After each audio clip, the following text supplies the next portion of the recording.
produk caranya di sini apa saya tanya ya. Amang apa sih? Yang Amang nih Pak? Di ini Pak suaranya dibuka. Di unmute, di unmute. Ya. Oke. Oke.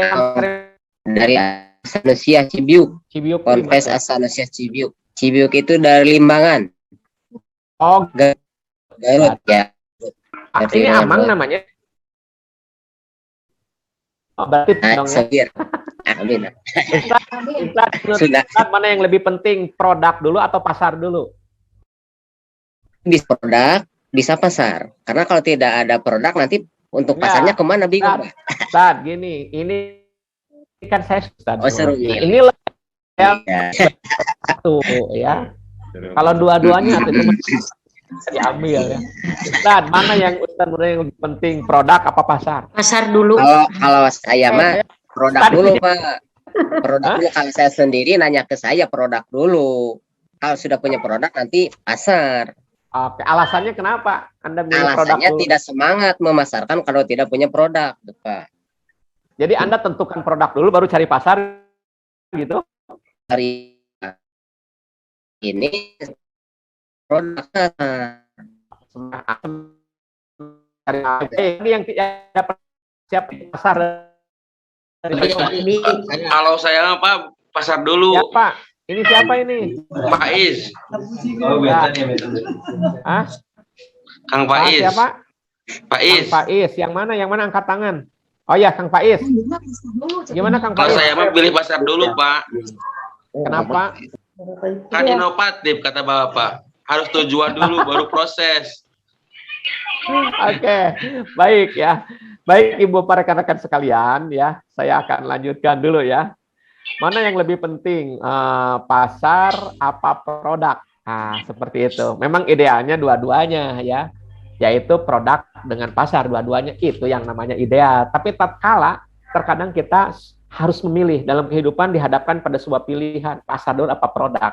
Nah, Ibu Bapak, karena kita tujuannya tadi, tujuannya adalah ibadah nyari duit, maka yang terpenting adalah pasar dulu. Iya. Bapak Ibu punya alat pancing yang bagus, punya umpan yang bagus, bisa mancing yang pandai, tapi mancingnya di kolam renang.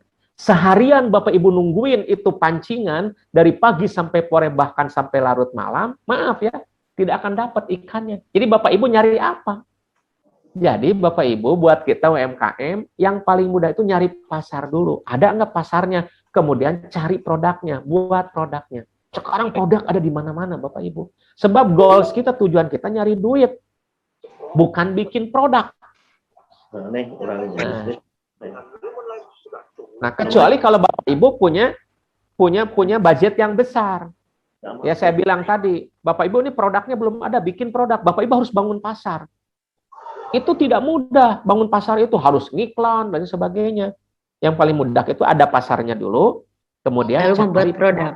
Vitamin ya, Pak. Nah, gitu ya. Iya.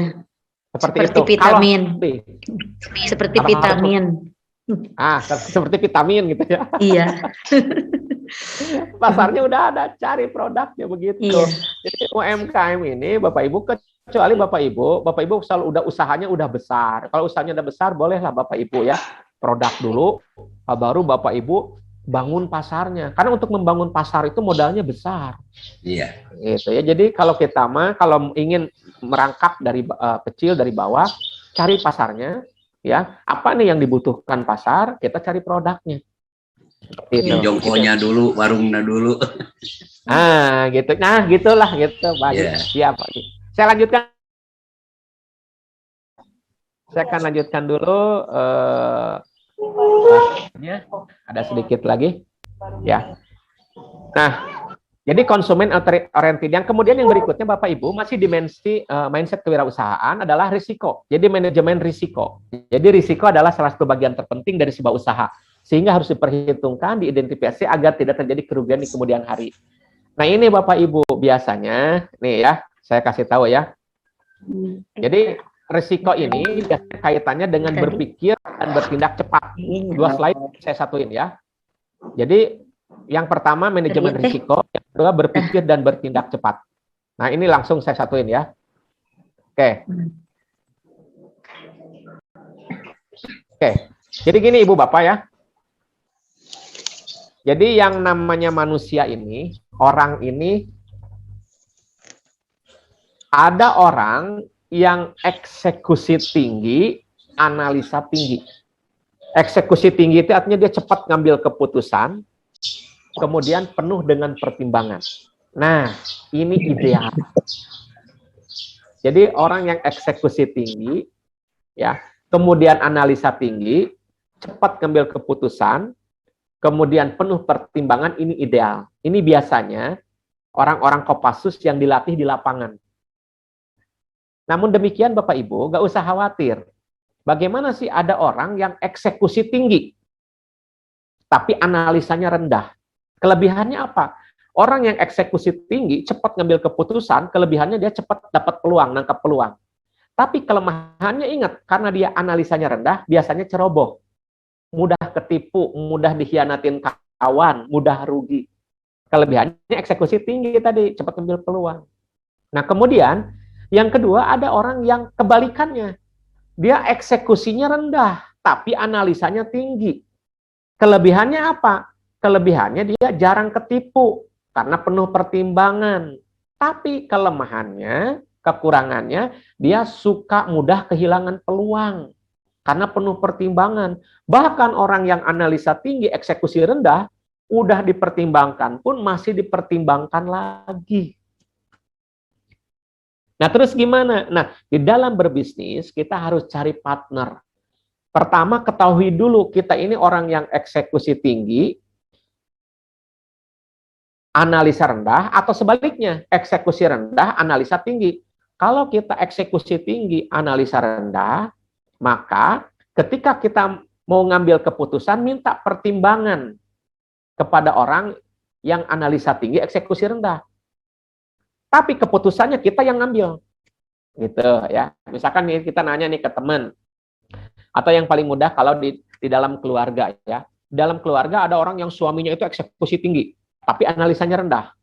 Cepat ngambil keputusan, ngambil peluang, tapi suka ketipu, ceroboh. Maka dia lihat pasangannya, oh ternyata istrinya itu kebalikannya. Eksekusinya rendah, analisanya tinggi, maka dia minta pertimbangan istrinya. Nih, mah, kita mau beli lemari es nih. Sebaiknya lemari esnya merek apa? Harganya yang berapa? Belinya di mana? Kapan belinya? Minta pertimbangan istrinya yang analisa tinggi, eksekusi rendah. Tapi kalau sudah diberikan pertimbangan istri, ketika mau ngambil keputusan, jangan dikembalikan lagi ke istri. Kalau dikembalikan lagi, nanti udah dipertimbangkan lagi. Nah, di dalam rumah tangga terkadang bisa jadi sebaliknya. Istrinya eksekusinya tinggi, analisanya rendah. Suaminya eksekusinya rendah, analisanya tinggi. Ribut akhirnya karena istrinya bilang, aduh Kang Asep, suami saya melambat banget ya. Ketinggalan terus sama orang lain. Nah, dia nggak paham kalau suaminya itu kebalikan dari eksekusinya rendah, analisa tinggi. Nah, dalam berbisnis begitu Bapak Ibu. Ingat, terkait dengan resiko, ketika Anda menyadari bahwa diri Anda eksekusi tinggi, cepat ngambil keputusan, cepat ngambil peluang, tapi analisanya rendah, kurang pertimbangan, Anda harus cari partner yang analisanya tinggi, meskipun eksekusinya rendah, minta pertimbangan kepada dia. Nah, itu banyak Bapak Ibu ya, masih ada waktu, ini berapa menit lagi, Bu? Saya akan membuka sesi tanya jawab. Ya, belum 3 menit lagi, Pak. Mungkin ada 2 orang penanya. Kita batasi 3 penanya aja. Waalaikumsalam warahmatullahi wabarakatuh. Dengan siapa ini? Ali Rosin. Siap. Dari mana Bapak? Dari Pondok Pesantren Manggau Karoma, Kota Tasikmalaya. Oke, siap. Dalam sebuah resiko ada eksekusi dan analisa. Apakah itu pembawaan atau kebiasaan? Sehingga apabila kita ada kekurangan harus mencari partner. Tidak bisa disempurnakan oleh sendiri. Terima kasih, Pak. Assalamualaikum. Assalamualaikum. Waalaikumsalam warahmatullahi wabarakatuh. Ini Mas ditampung dulu Ibu penanyanya atau di satu-satu? nampaknya Pak kita batasi 3 penanya aja karena waktu barangkali hanya 5 menit lagi. Oke, baik. Assalamualaikum warahmatullahi wabarakatuh. Waalaikumsalam wabarakatuh. Ya, saya bersama Ibu Iis dari Kota Tasikmalaya, Pondok Pesantren Darul Anwar. Ya, gimana Bu Iis? Iya, tadi kan mindset itu wilayah pikiran, tapi saya ingin solusinya bagaimana agar suka ada muncul sendiri gitu mindset yang udah optimis tapi ada mindset yang negatif. Nah, bagaimana solusinya? Wassalamualaikum warahmatullahi wabarakatuh. Assalamualaikum warahmatullahi wabarakatuh. Baik, satu lagi siapa nih? Assalamualaikum warahmatullahi wabarakatuh. Waalaikumsalam. Siap, Haji. Perkenalkan, saya Haji Abdul Aziz, pimpinan Pondok Pesantren Al Basuniyah, Kabupaten Cianjur. Mau menanyakan masalah tata caranya manajemen resiko. Mana manajemen resiko? Dah. Terima kasih. Bisa. Pak Mansur satu lagi. Oke, 3 penanya cukup ya? Ya. Karena waktu kita terbatas. Ya. Gimana Bu Haji? Bisa Cukup satu dulu? lagi Bu. Dari Bogor satu lagi. Terakhir ya Pak, ini Terakhir, waktunya siap. nanti ya. Enggak.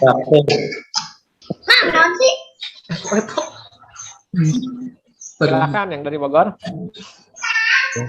Assalamualaikum warahmatullahi wabarakatuh.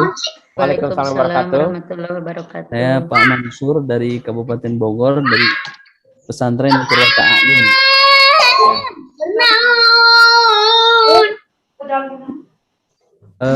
Saya mau bertanya dalam bagaimana cara kita untuk bisa merangsang diri untuk semangat berwirausaha selain dengan berpikir inovatif tadi Pak. Jadi terkadang begini kita suka ada pemikiran yang ya kita mau berinovasi tapi terkadang ada beberapa hal dalam diri kita yang membuat kita tidak seperti statik gitu, tidak mau bergerak. Terima kasih Pak. Oke, siap. Boleh ini dulu di mute dulu semuanya. Siap. Ya. Oke, baik, terima kasih. Baik Ibu Bapak ya. Yang pertama adalah apakah eksekusi tinggi, analisa tinggi atau kebalikannya itu adalah bawaan atau dibentuk oleh kebiasaan? Nah, yang pertama adalah bawaan.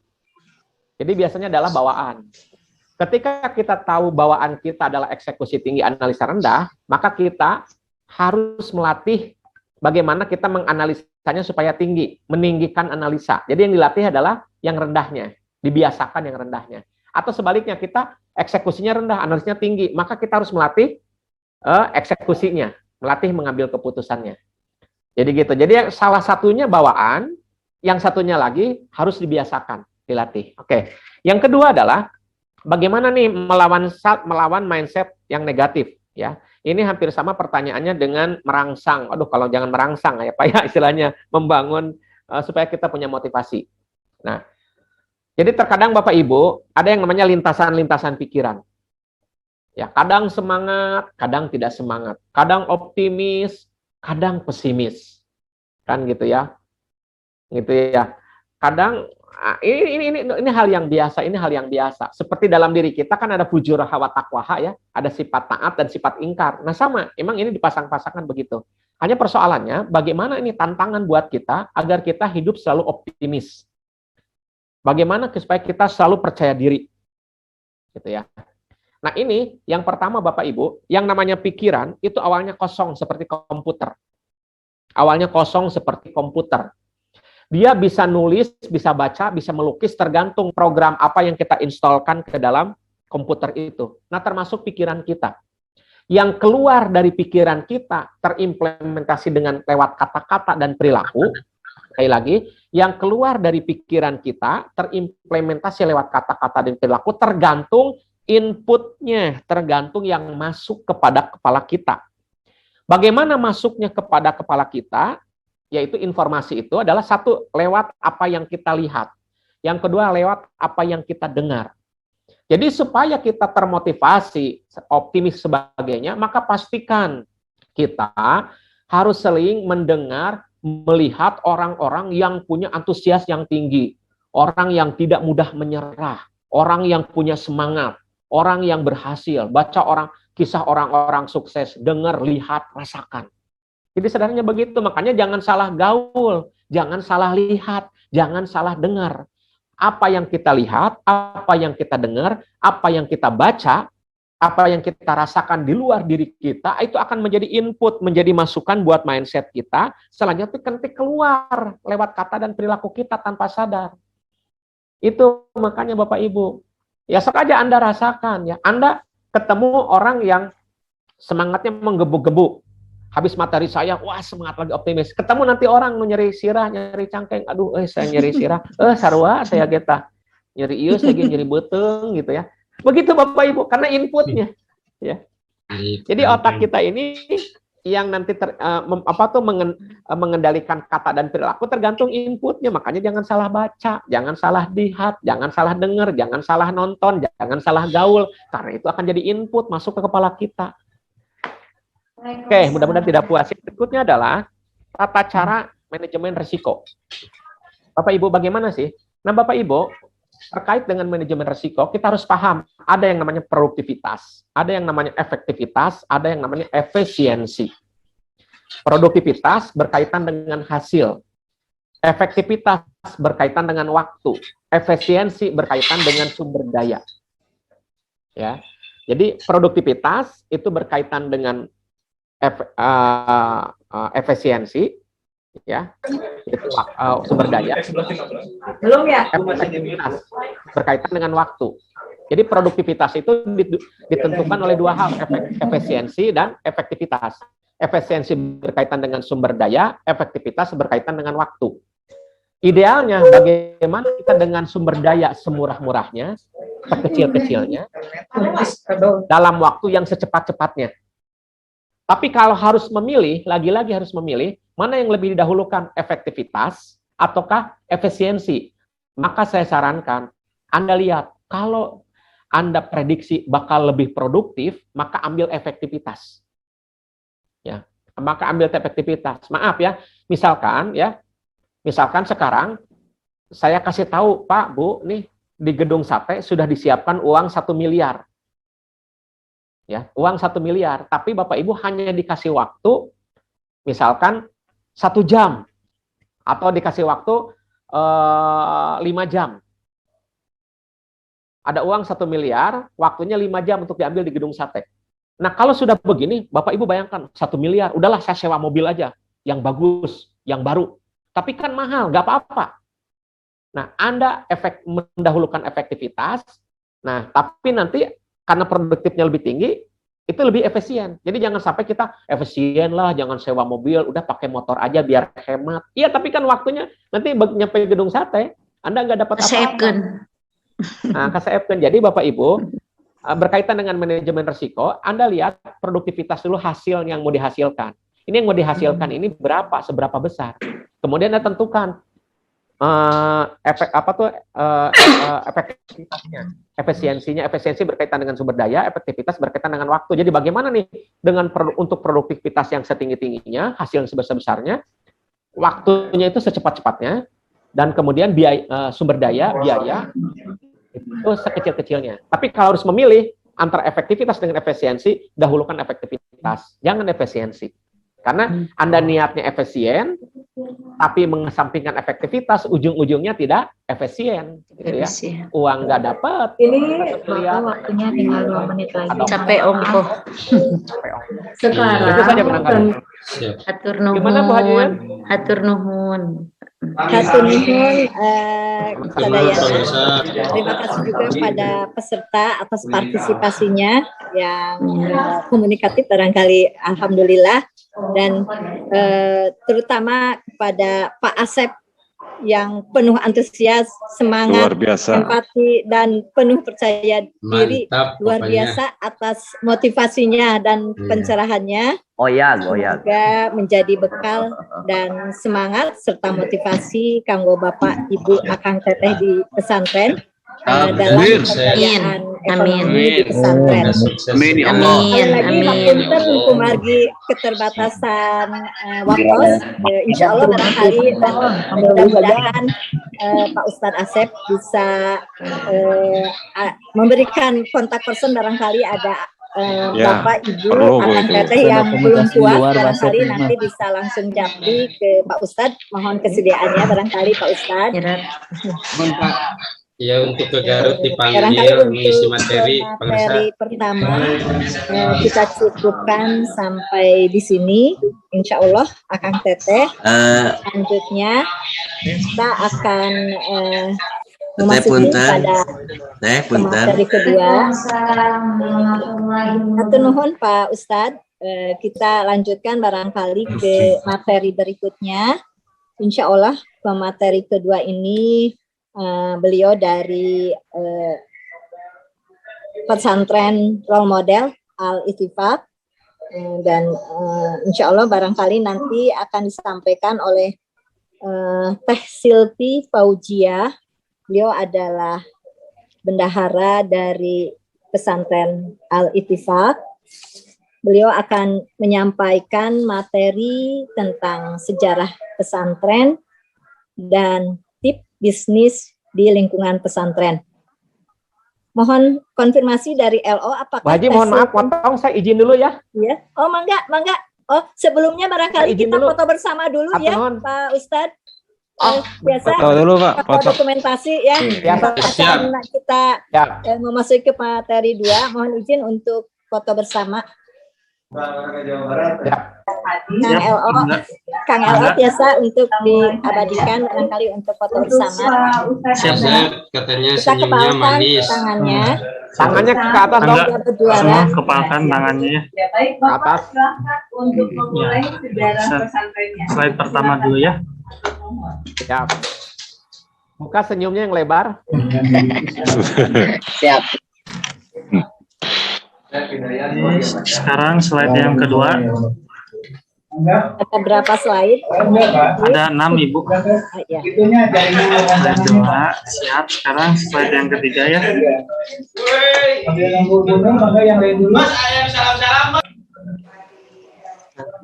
Sekarang slide yang keempat.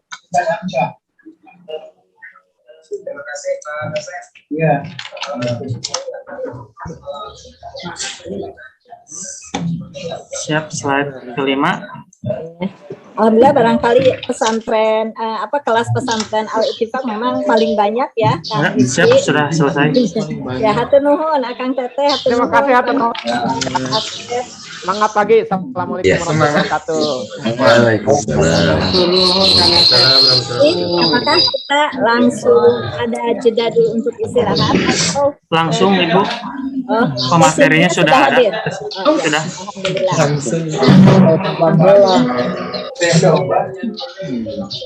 Akang Teteh, selanjutnya barangkali juga ini sudah ya, Silvi, mohon maaf nih waktunya terhampir 10 menit. Insya Allah Teh Silvi ini adalah bendahara dari pesantren role model Al-Ittifaq.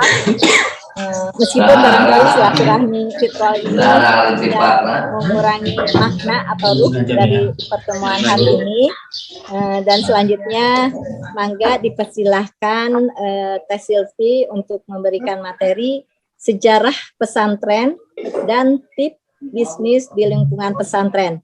Mangga Teh Silvi. Baik. Assalamualaikum warahmatullahi wabarakatuh. Waalaikumsalam warahmatullahi wabarakatuh.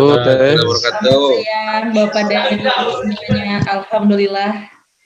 Selamat Mulai ya. dengan opop di tahun ini. Alhamdulillahirabbil alamin.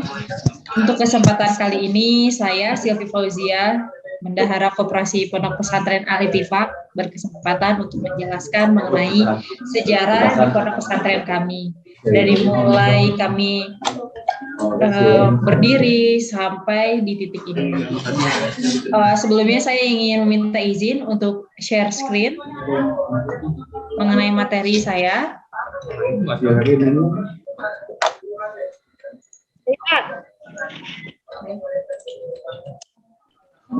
Apakah sudah tampil Bapak Ibu?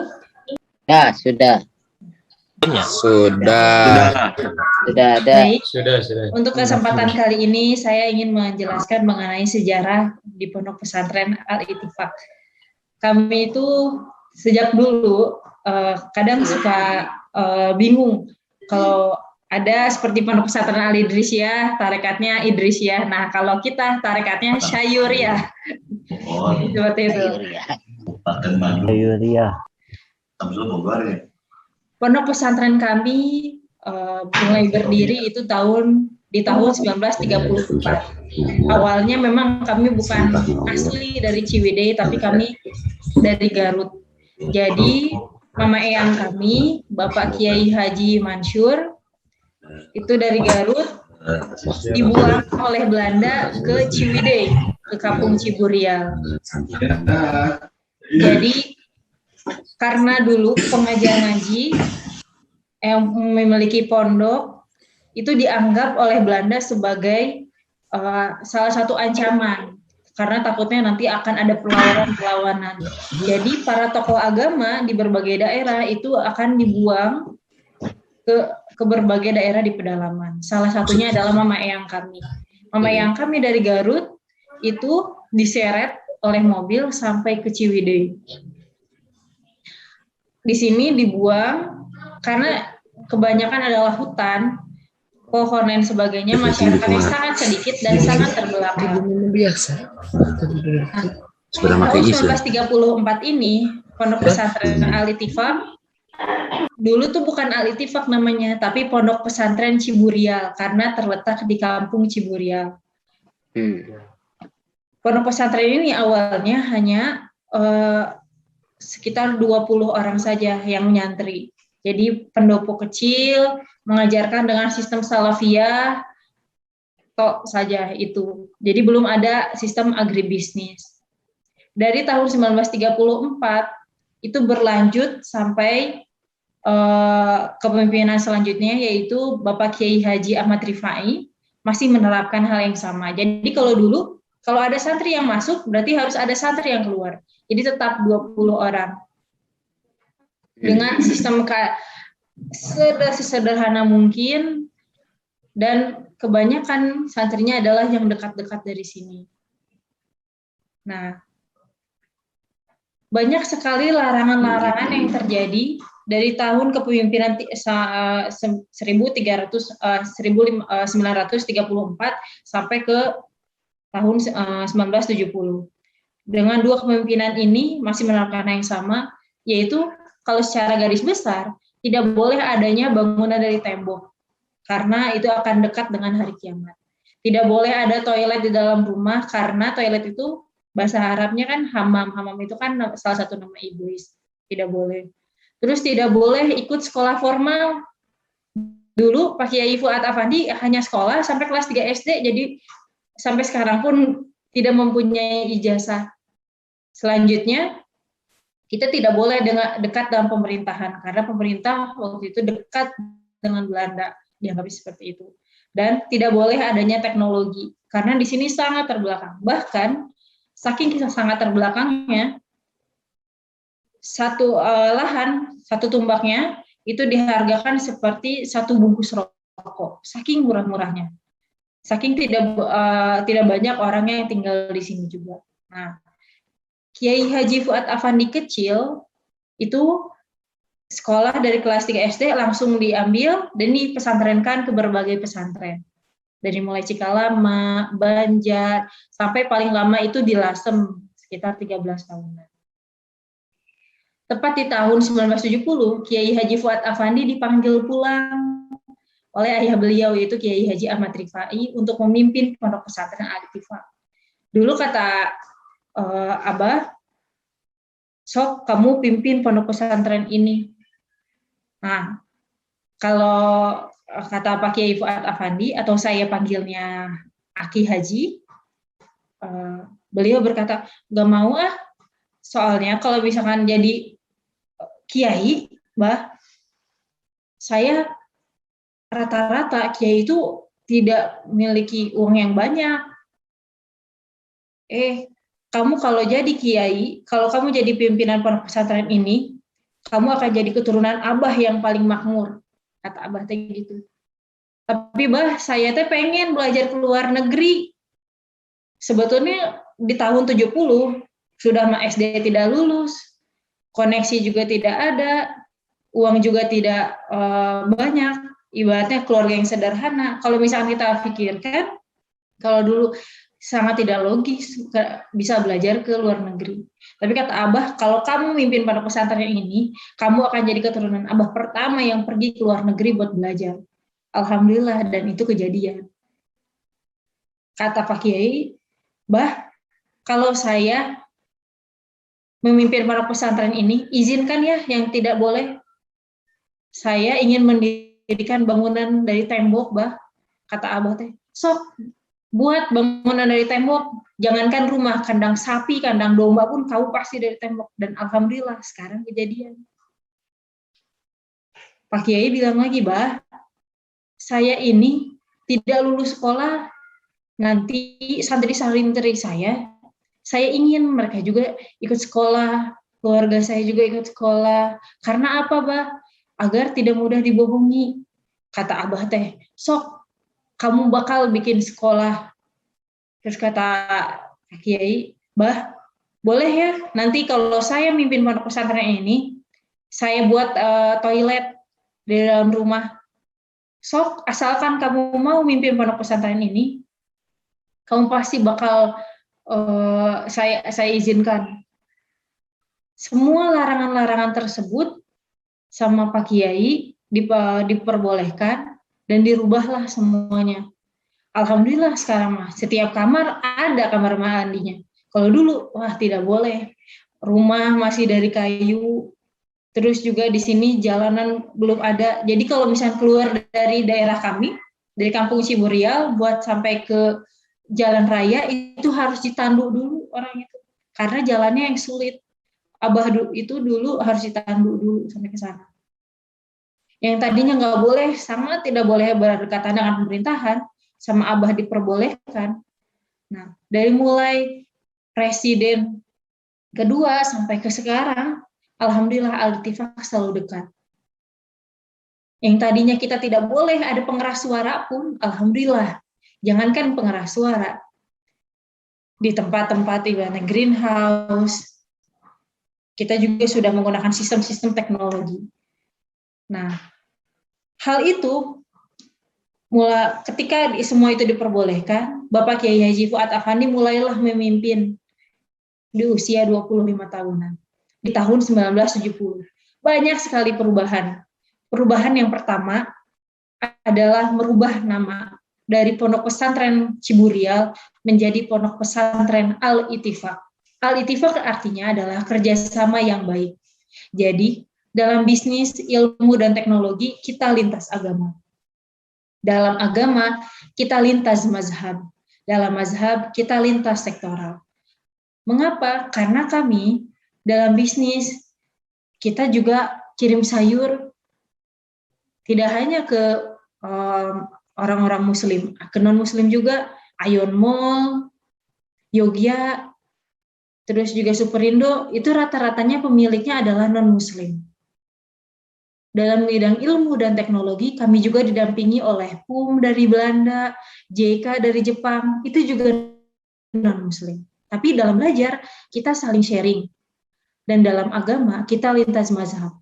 Mau itu dari NU, mau itu dari Muhammadiyah, dari Persis, lain sebagainya, kami sangat terbuka untuk segi bisnis bersama, bekerja sama, lain sebagainya. Dan kita juga lintas sektoral, karena sebetulnya pondok pesantren itu kan bisa kita bilang adalah anaknya Kementerian Agama. Tapi bisnis yang kita jalankan kan pertanian, di bawah kementeriannya pertanian. Terus kita juga badan usahanya adalah koperasi, di bawah Kementerian Koperasi. Dan banyak lagi kementerian-kementerian lain yang kami kerjasama. Jadi kalau di Alitifak sendiri, memang kami insya Allah visi kita adalah ke depannya bisa bekerja sama dengan siapapun untuk kemaslahatan bersama. Begitu. Nah, Al-Ittifaq mulai terjun ke dunia pertanian bukan karena kita awalnya punya modal yang banyak, lahan yang luas, bukan karena itu, tapi karena kebutuhan. Rata-rata santri Al-Ittifaq adalah dari pedalaman. Bapak kebayang, dulu akses mobil saja, mobil angkot, mobil antar kota itu sangat jarang di tahun 1970-an. Santri kalau mau nyantri dari Cianjur, dari Garut, mereka rata-rata itu jalan berhari-hari biar untuk sampai pondok pesantren. Sudah sampai pondok pesantren, kalau dulu kan sampai 20 santri saja, tidak boleh lebih. Nah, sama kita ketika tahun itu oleh Pak Kiai diperbolehkan lebih. Tapi Pak Kiai juga bingung. Karena kebingungannya kayak gini. Ketika ada santri masuk, kita tidak mungkin memungut biaya atau bagaimana. Karena rata-rata santri itu kan jauh rumahnya. Harus jalan kaki. Bahkan kebanyakan juga santri yang diantarkan oleh keluarganya, bukan oleh orang tuanya. Karena orang tuanya pergi ke luar negeri, karena keadaan ekonomi mereka juga kurang.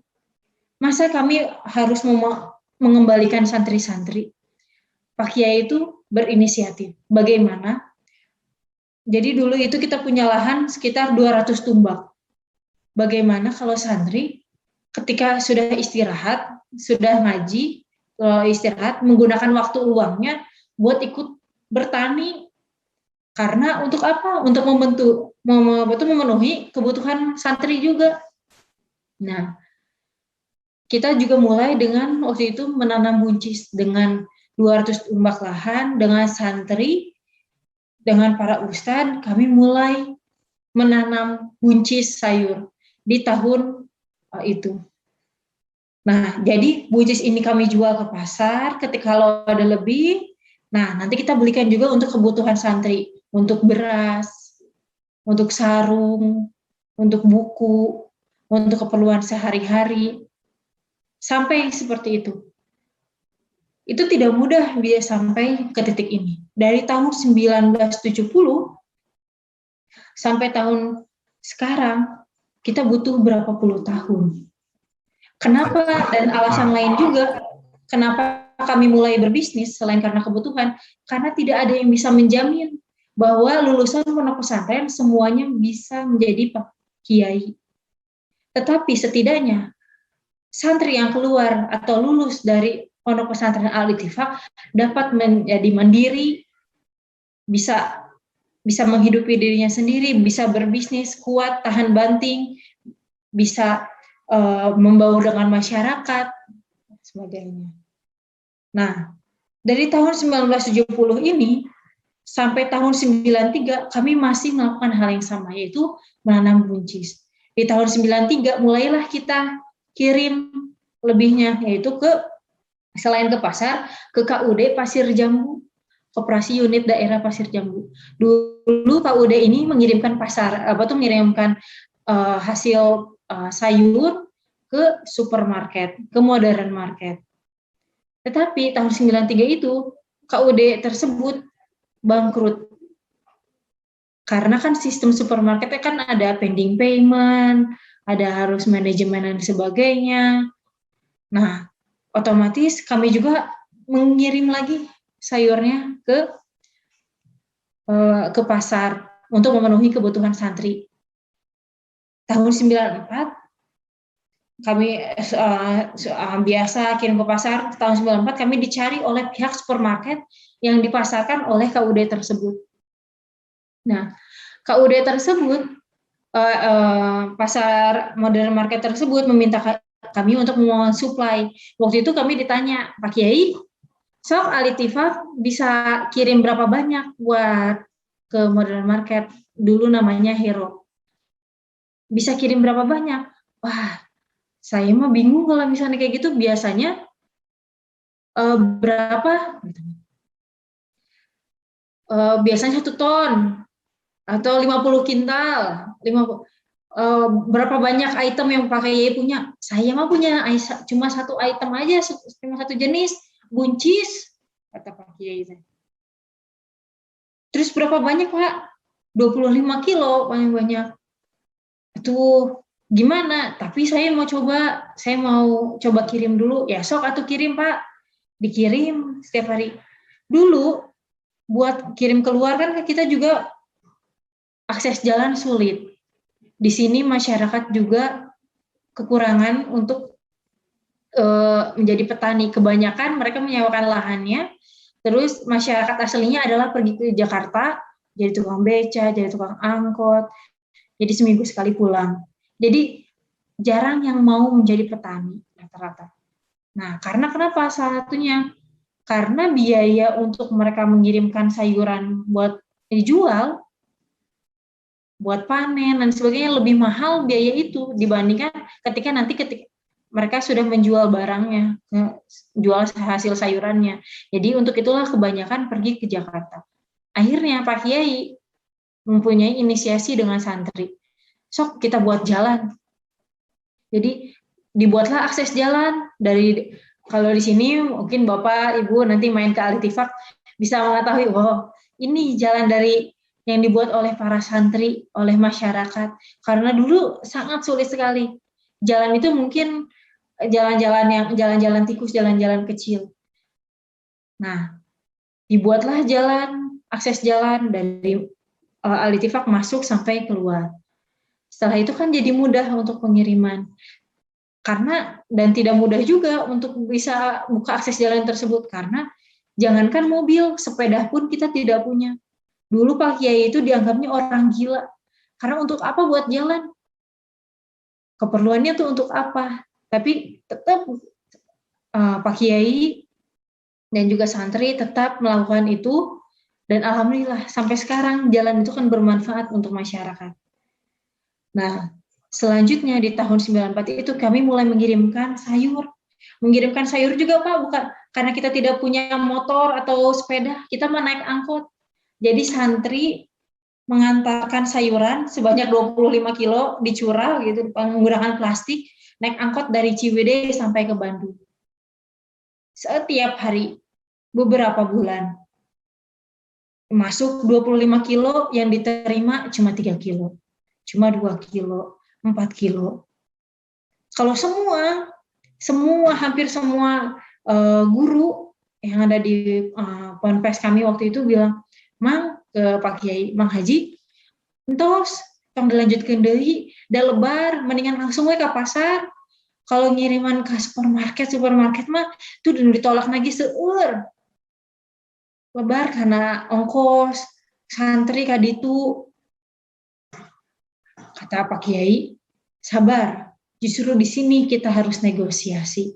Pak Kiai itu datang ke Modern Market dan menceritakan, Pak, kami itu punya keinginan untuk mengirimkan sayuran ke Modern Market, ke toko Bapak. Tapi kami sepertinya belum paham sayuran seperti apa yang bagus, yang bisa diterima oleh Bapak semua. Seperti apa? Kalau kami mah nanamnya seperti itu, terus kami kan tidak tahu yang diterima itu yang kayak gimana, buncis teh. Sok atuh kalau misalkan saya sudah hampir beberapa bulan mengirimkan masih tetap yang sama, tapi kita kan tidak pernah libur, tidak pernah berhenti untuk mengirimkannya. Karena komitmen kami mau buat bisa mengirimkan sayuran ini ke supermarket. Kata dari pihak supermarket, ya sudah Pak, kita coba kirimkan 2 insinyur untuk mengajari ponpes Alitifak untuk packing. Nah, dikirimlah 2 insinyur gitu teh.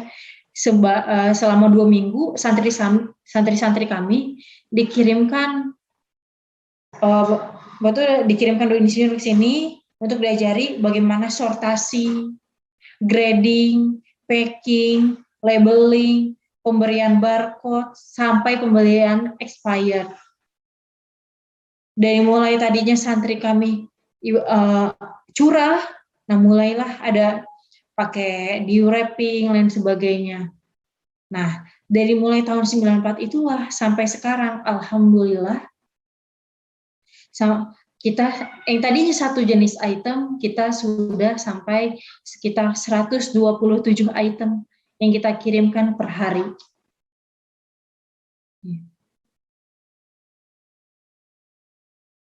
Nah,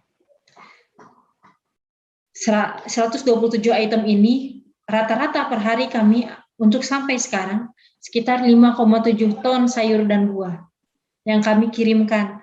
Alhamdulillah dari supermarket kami mengirimkan ke Superindo, Yogya, Ayon, terus juga Lotte. Sekitar untuk satu supermarket ada yang mengirimkan 10 toko, 2 toko, ataupun ke distribution centernya. Dan kita juga mengirimkan ke cook food atau rumah makan di dalam restoran, di dalam mall, itu sekitar 18 toko. Baik, selanjutnya juga kita juga mengirimkan langsung ke end usernya, ke konsumen langsung. Alhamdulillah di tahun 2020 kami mencoba untuk ekspansi, mencoba. Kalau dulu itu kan kita kirim ke supermarket atau kirim ke restoran, dan kirim juga yang grade kecilnya ke grade C, kita kirimkan ke pasar, lalu yang sisanya untuk kami konsumsi. Nah, kalau sekarang kita menambahkan juga yaitu menggunakan alifmart.online, tapi tidak langsung punya, karena awalnya juga kami menggunakan Google Form awalnya, karena tahun Maret 2020 itu awal pandemi masuk, ada panic buying di masyarakat. Masyarakat yang tadinya terbiasa mobilisasi kemana, ke supermarket lain sebagainya, ke mall. Nah, sekarang jadi takut keluar, ditambah dengan adanya betul waktu itu zamannya lockdown dan sebagainya. Nah, ada panic buying di sana, dan kebanyakan masyarakat yang tahu produk Alitifak menanyakan ke kami, gimana, bisa nggak beli produknya langsung dikirimkan ke rumah? Awalnya kami, oh ya sudah bisa, tapi by WA. Kami kirim, mereka pesan by WA, kita kirimkan besoknya. Tetapi ternyata itu ada kesulitan karena kami harus satu persatu orang direkap atau di-input datanya, disesuaikan kembali, konfirmasi lagi pembayaran dan sebagainya. Itu tidak efektif. Akhirnya kita mencoba untuk membuat yang baru. Bagaimana nih untuk input datanya agar lebih mudah? Kita buatkanlah Google Form. Input datanya lebih mudah memang, tapi masih mempunyai kesulitan, yaitu di pembayaran. Pembayarannya, wah, kami harus konfirmasi lagi nih. Belum, ketika misalkan belum ada pembayaran, apakah besok kita kirimkan atau bagaimana? Nah, banyak sekali kesulitannya. Akhirnya kita cobalah inisiasi dengan Bank Indonesia, para santri, terus juga dari pihak vendor, kita mau nih buat alifmart.online, jadi pembeli bisa membeli langsung sayuran kita gitu. Nah, akhirnya alhamdulillah mungkin gara-gara pandemi alifmart.online ini muncul. Nah, dan alifmart.online ini adalah platform semua pondok pesantren bisa berjualan di sana begitu. Dan bisa berjualan apapun. Jadi tidak hanya sayuran, bisa fashion, bisa kerajinan, begitu. Nah, selain alifmart.online, kami juga mulai, yang tadinya kami mengirimkan langsung sayuran kami ke toko-toko atau ke modern market, kami mulai membuka toko retail sendiri, yaitu Alifmart. Nah, itu terletaknya di Kota Bandung, Jalan Anggrek nomor 55.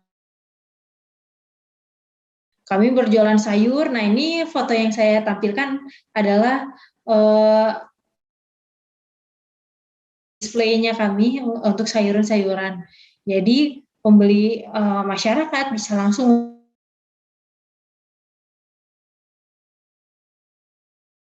ini, tentu Al-Ittifaq tidak bisa memenuhi kebutuhan sayurannya sendiri. Nah, untuk itu kami bekerja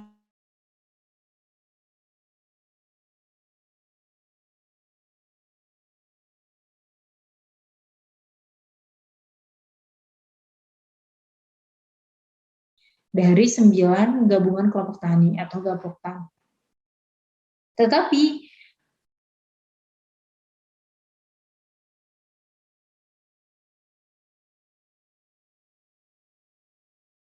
baru mau bisa memenuhi sekitar 18% permintaan pasar. Tentunya masih ada sekitar 82% lagi kita bisa memenuhi kebutuhan pasar. Dan untuk itu kita mulai bekerja sama dan mendampingi pondok pesantren. Ada sekitar 49 pondok pesantren se-Indonesia yang kami dampingi, dan hasil pertaniannya kami terima, kami menjadi off-taker, dan kami pasarkan ke modern market. Nah, alhamdulillah sampai sekarang kami sudah banyak, bahkan sebelum pandemi kami 3.000 orang kunjungan dan pelatihan di Al-Ittifaq. Nah, kebetulan sekarang lagi pandemi, semuanya serba online. Salah satunya adalah Oppo, sekarang online. Nah, kebetulan juga kami baru mulai untuk tahun ini tetap ada pelatihan, tetapi disesuaikan seperti itu.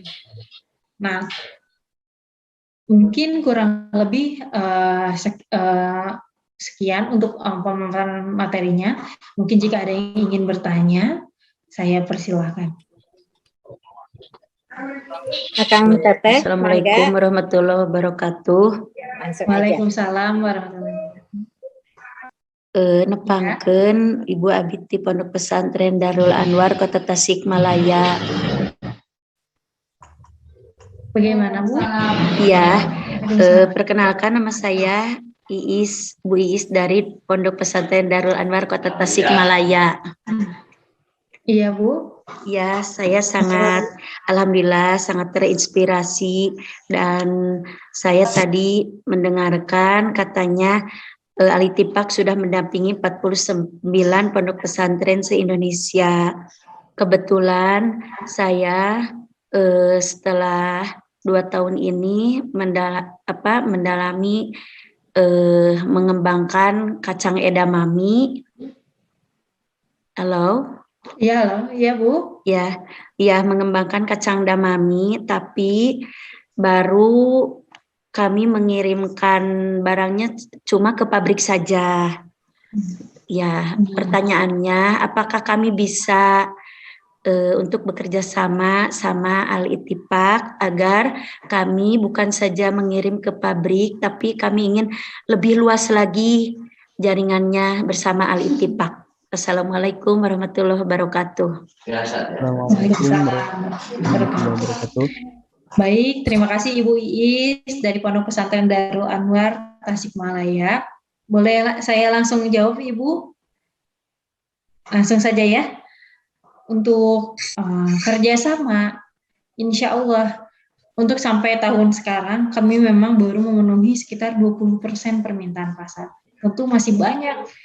Kita bisa bekerja sama dan membuka peluang. Nah, untuk itu, insya Allah Bu bisa. Biasanya kalau di kita, nanti Ibu menawarkan, nanti bisa hubungi saya, menawarkan barangnya, produknya apa, kapasitas panennya berapa banyak, terus juga nanti apakah ada produk lain juga, boleh. Kalau dari Al-Ittifaq sendiri, apalagi dari pondok pesantren, kami sangat senang bisa bekerja sama. Karena kenapa? Karena kami juga pernah Bu waktu merasakan hal yang sama. Dulu kita buat menawarkan barang, buat bisa slide ke pasar itu kan luar biasa. Kita butuh berapa puluh tahun dulu untuk bisa kirim ke modern market. Nah, jadi untuk pondok pesantren kami merasakan yang sama. Karena kenapa? Kalau pondok pesantren itu hasil dari panen sayuran, jual sayurannya adalah kebutuhannya pasti untuk operasional santri juga, sama dengan kami. Jadi kami sangat membuka dengan lebar untuk kerjasama ini. gitu.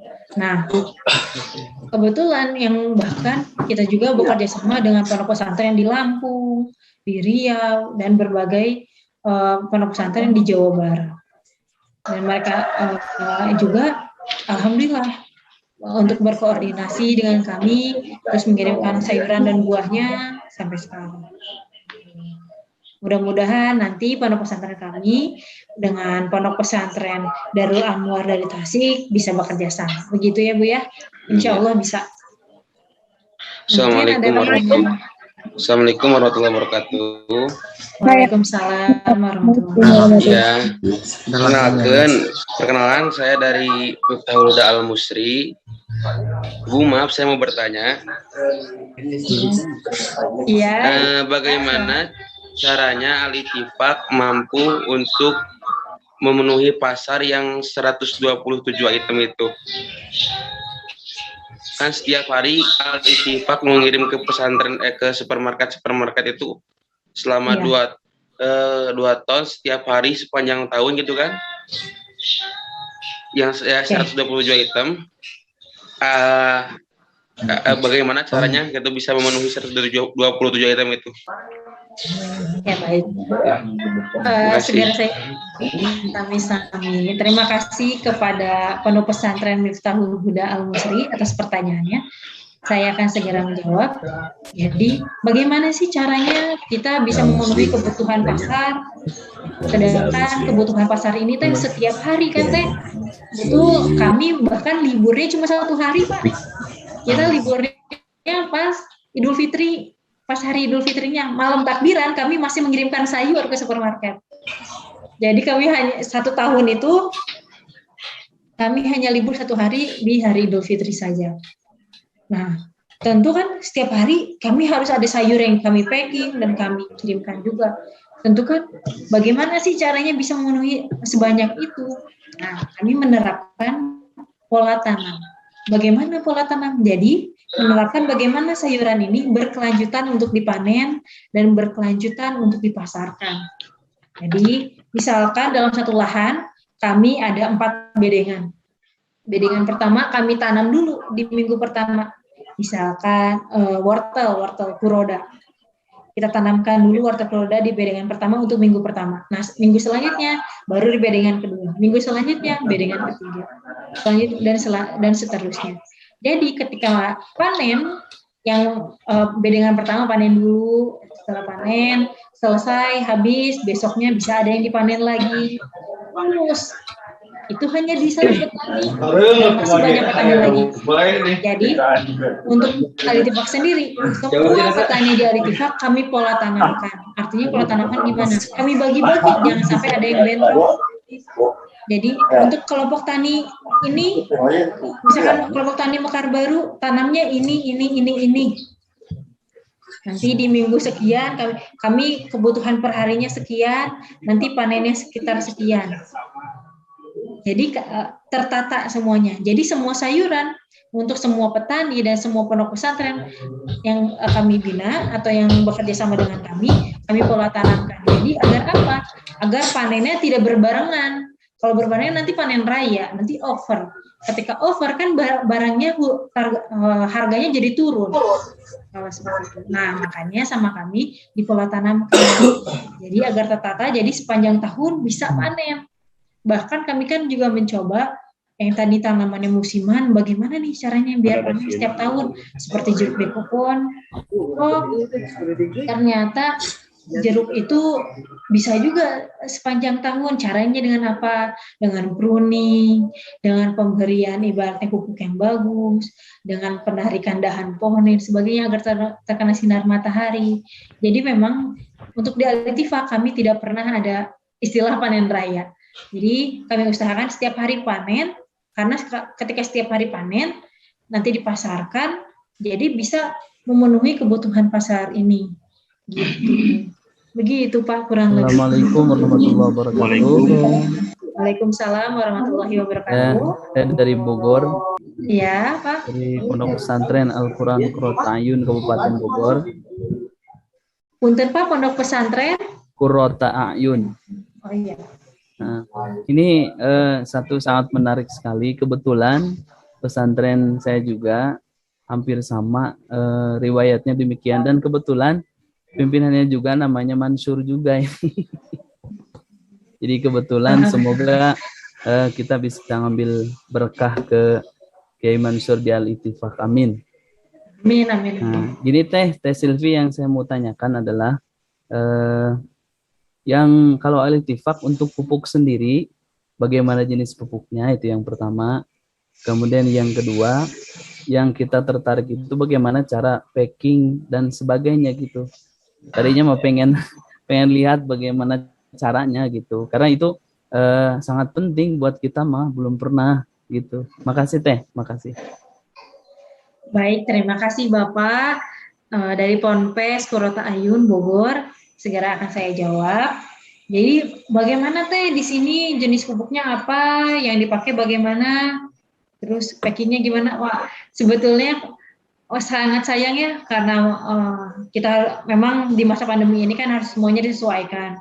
Jadi sekarang online. Kalau tahun lalu kegiatan OPOP ini kan onsite langsung, jadi bisa ikut kegiatan cara packingnya. Nah, kalau sekarang kan kita kebetulan seperti ini kondisinya, jadi harus disesuaikan.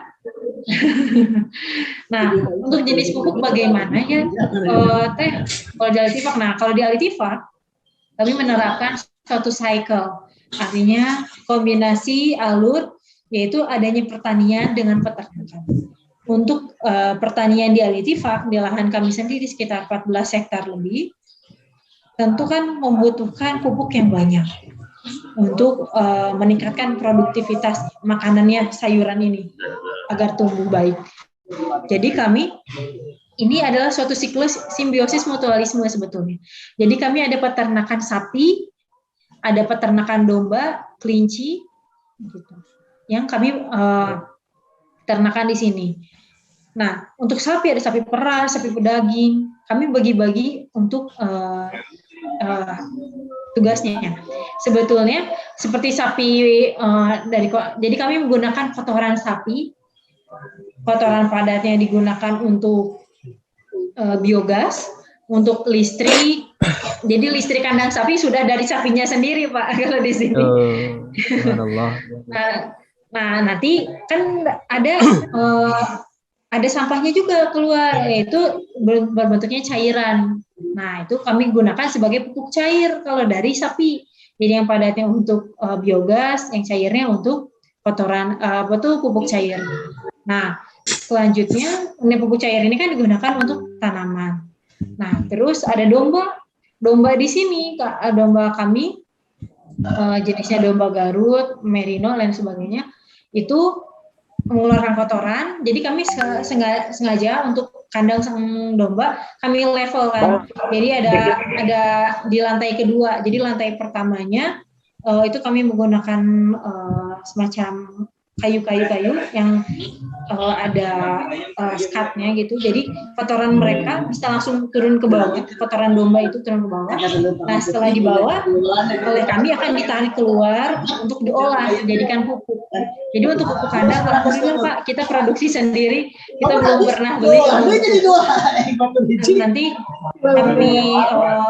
kami olah terlebih dahulu. Setelah diolah, terus kami masukkan ke dalam karung, terus difermentasikan agar tidak terlalu panas. Nanti ketika diaplikasikan ke lahan selama 3 bulan, nah jadi itu menumpuk Pak, alhamdulillah. Jadi kalau untuk kebutuhan kandang, kebutuhan budidaya, memang kami pupuk kandang, pupuk cair, alhamdulillah kami bisa memenuhi dari peternakan ini. Nah, ini selanjutnya pupuk ini kan nanti diaplikasikan ke lahan. Setelah di lahan, nah nanti kan ada hasil sayuran. Hasil sayuran kan tidak mungkin semuanya grade A semua, karena pasti ada rompesan misalkan kol, kan ada yang daunnya kita buang. Terus juga ada wortel, kan daunnya kita buang.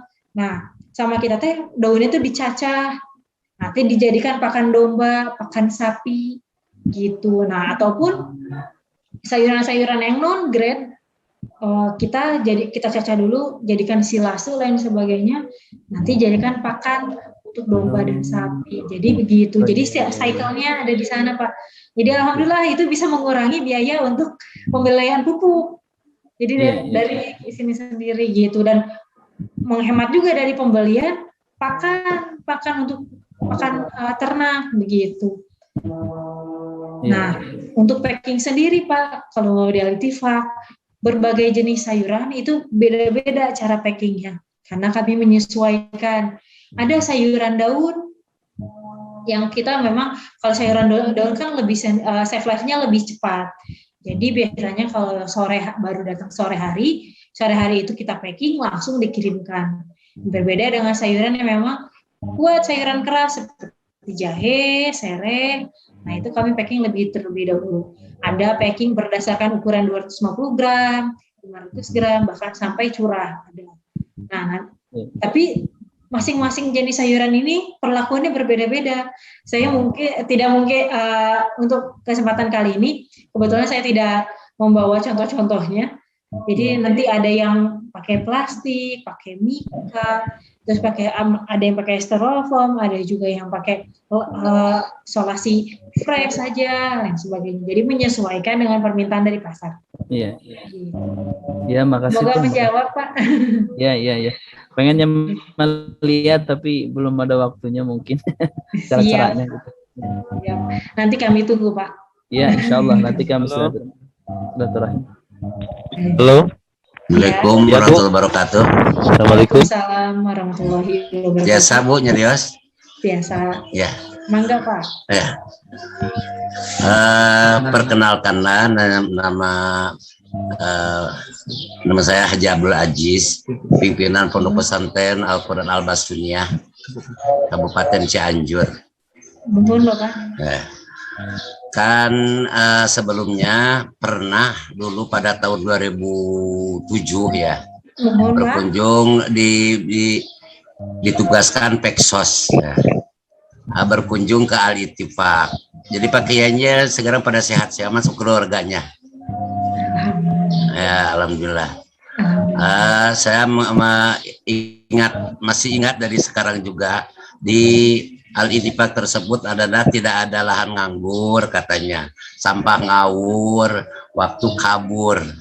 Jadi rasanya itu jadi kesan untuk saya gitu. Bahkan sampai dalam Al-Qur'annya inna fi khalqis samawati wal ardi wa ikhtilafil laili wan nahari itu jadi pedoman untuk saya. Nah, itu waktu itu. Dan ini mau bagaimana tata caranya? Bagaimana kan ini kalau di Al-Ittifaq itu adalah bahan dari palawija kan ya, sayur mayur. Kebetulan di pondok pesantren saya di lingkungan ini kan masalahnya suasana ya. Suasana kalau di Al-Ittifaq itu suasananya dingin ya. Kalau di sini mah sedang-sedang saja. Jadi menanamnya bunga potong kerisan. Bunga potong kerisan. Iya, alhamdulillah kurang lebih daripada tahun 2011 ya. 2011 sampai saat ini berjalan dengan lancar, tetapi ya dalam rangka masalah ini pemasaran gitu. Kebetulan memang sudah pada punya di sana kios-kios di Jakarta. Namun akibat pandemi ini gitu, biasanya harganya 5.000 per ikat, jadi sekarang 1.500. Nah, gitu. Jadi drastis gitu. Barangkali bisa membantu untuk link-linknya yang ke lain untuk bisa berbagi bagaimana perkembangan. Memang ya kalau sudah yang pesan-pesan seperti pernikahan begitu kan ada juga gitu, tapi ini supaya bisa terus menerus gitu. Memang kalau ke Jakarta pun juga itu terus menerus. Panennya seperti seperti ada yang nanam, jadi hampir 3 hari panen.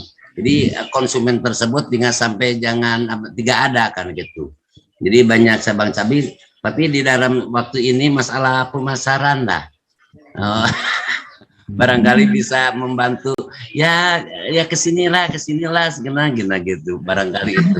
Jadi supaya apalagi di masalah COVID Bu. Ya gitu aja ya. Assalamualaikum warahmatullahi wabarakatuh. Waalaikumsalam warahmatullahi wabarakatuh. Terima kasih Bapak Haji Abdul Aziz atas pertanyaannya. Dulu alhamdulillah ya pernah kan Pak, jadi sudah tahu mungkin seperti apa. Sama itu makan nasi merah sama sambal enak sekali. Nasinya merah. Kalau di sini sukanya nasi merah.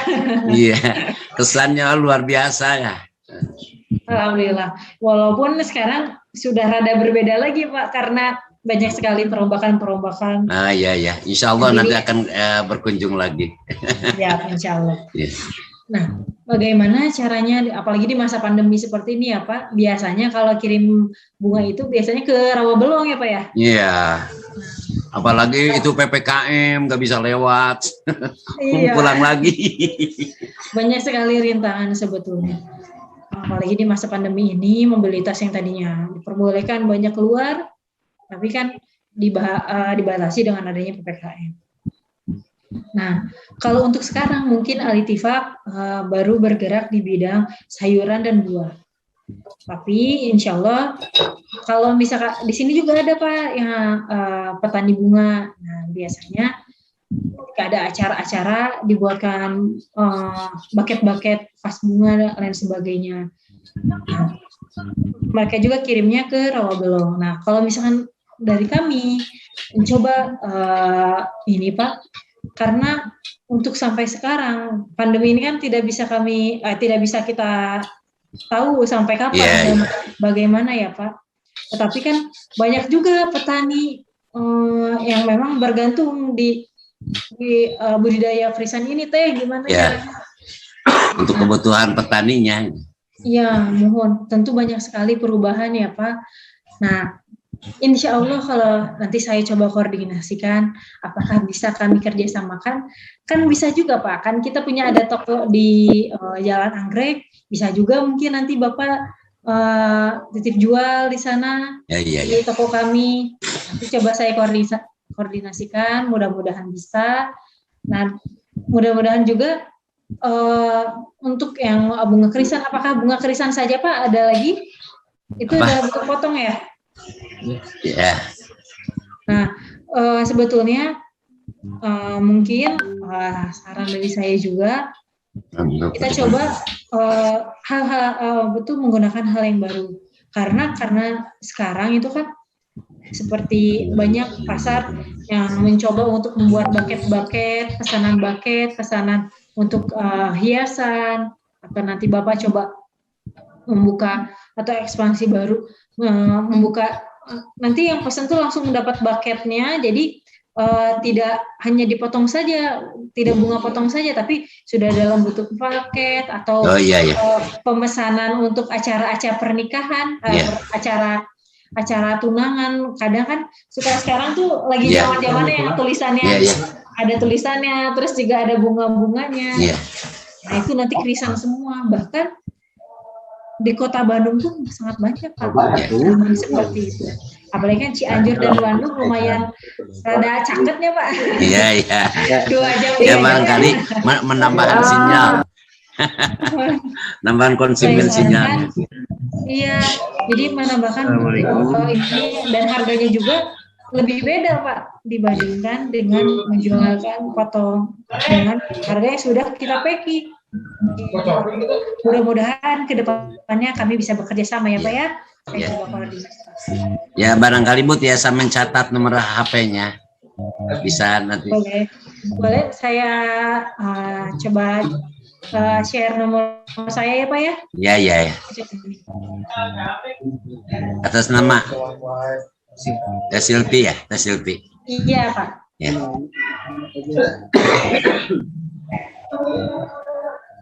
Berikut saya share ya Pak. Iya.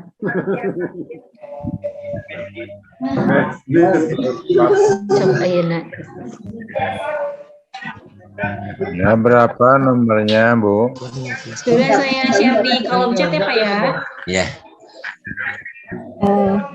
Bapak Ibu dan Akang Teteh, barangkali karena keterbatasan waktu, sebetulnya kita masih banyak barangkali Bapak Ibu dan Akang Teteh yang masih belum puas karena sangat menginspirasi barangkali ini Pesantren Al-Ittifaq ini.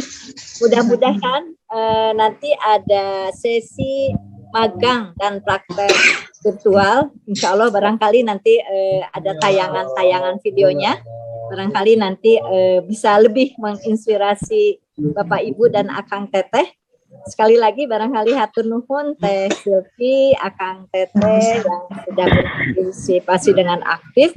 Mudah-mudahan apa yang masih belum puas nanti di sesi magang dan praktek virtual. Dan saya juga berharap pada Teh Silvi barangkali nanti ada peserta OPOP yang peserta di sini barangkali nanti ingin melihat barangkali Sorbasa Sunda nama tong disaha-saha insyaallah mungkin biasa nampi Teh Silvi setelah pelatihan barangkali ada yang ingin melihat secara langsung barangkali ke Pesantren Al-Ittifaq. Mudah-mudahan Teh Silvi biasa nampi. Bapak Ibu ya, mudah-mudahan. Alhamdulillah kalau tahun kemarin kita bisa langsung praktek di sana, namun karena pandemi juga mungkin. Namun demikian barangkali mudah-mudahan di lain waktu bisa bersilaturahmi langsung di sana. Insyaallah. Itu barangkali Bapak Ibu Teh Silvi hatur nuhun atas inspirasinya. Jazakallahu khairan katsira. Demikian barangkali Bapak Ibu untuk sesi materi yang kedua ini. Insya Allah Bapak Ibu nanti masuk kelas lagi jam 13.30. Sekarang ada istirahat setengah 2. Laptopnya juga barangkali sudah ada yang hang. Kita istirahat dulu sholat duhur. Namun karena virtual barangkali tidak ada konsumsinya Bapak Ibu. Konsumsinya mangga silakan masing-masing dan kita masuk lagi jam 13.30. Mangga wilujeng istirahat sholat duhur. Hatur nuhun Teh Silvi, Bapak Ibu, hatur nuhun Bapak Ibu semuanya. Mudah-mudahan kita bisa bersilaturahmi kembali ya. Saya izin live ya Bapak Ibu. Assalamualaikum warahmatullahi wabarakatuh. Waalaikumsalam warahmatullahi wabarakatuh. Angga Bapak Ibu istirahat dulu, salami 1,5 jam. Kalau betul jam lumayan 2. Nanti kita maju lagi. Izin lab ya.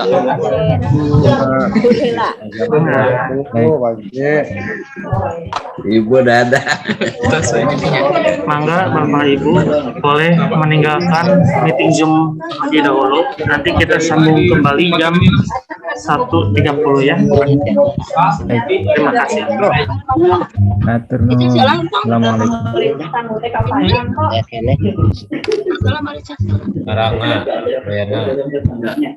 Tepan heula. Live lah ya Teh, di live dulu.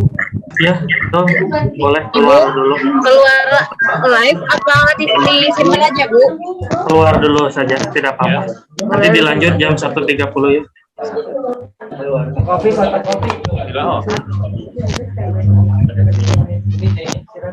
Dari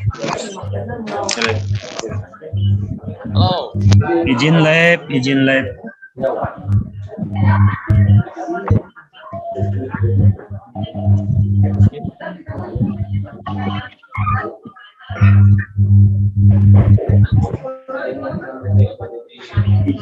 Recording in progress. Recording stopped.